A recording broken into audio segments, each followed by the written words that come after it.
Ayan na nga mga kaibigan, umaaray po ang Duterte Youth dahil hindi po sila naproklama.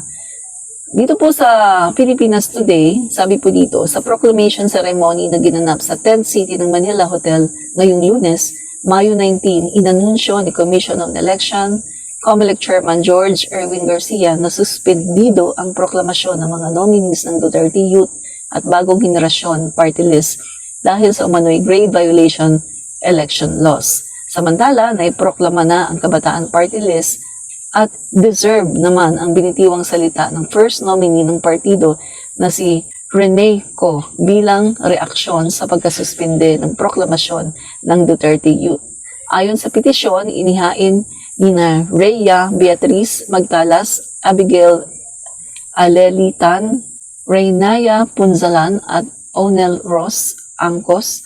Noong 2019 pa, ang registration ng Duterte Youth ay void. So mga kaibigan, no?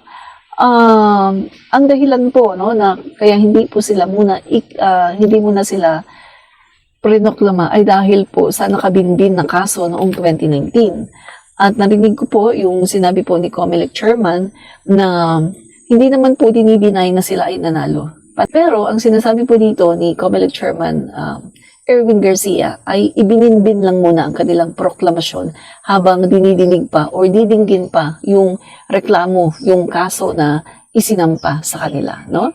So, mas maigi na daw ito, sabi po ni Garcia, mas maigi na ito kaysa iproklama sila pagkatapos bigla na lang kansilahin yung kanilang pagkapanalo, di ba? So, nakakaya nga naman yun, no?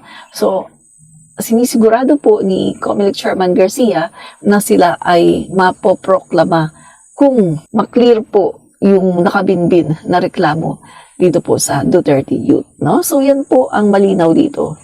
Hindi po sila sinuspinde dahil sila po ay pinulitika katulad ng sinasabi ng Duterte Youth, no? Pinulitika daw. Hindi po. Sila po ay sinuspinde dahil meron po silang nakabinbin na reklamo sa COMELEC, no?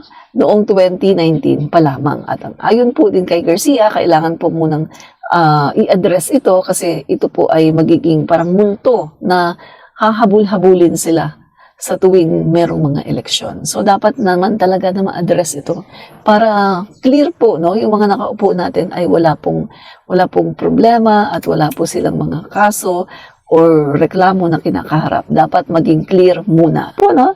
So sa mga nagkakalat ng fake news na kaya sinuspinde ay dahil pinulitika, hindi po totoo yan. Sinuspinde sila dahil meron po silang nakabinbin na reklamo na kaso sa COMELEC, no? Duterte Youth Party List nominee suspendido ang proklamasyon dahil sa grave violation of election laws. Yun po ang katotohanan. Admin Rich, komentarista. Fight fake news, expose the truth.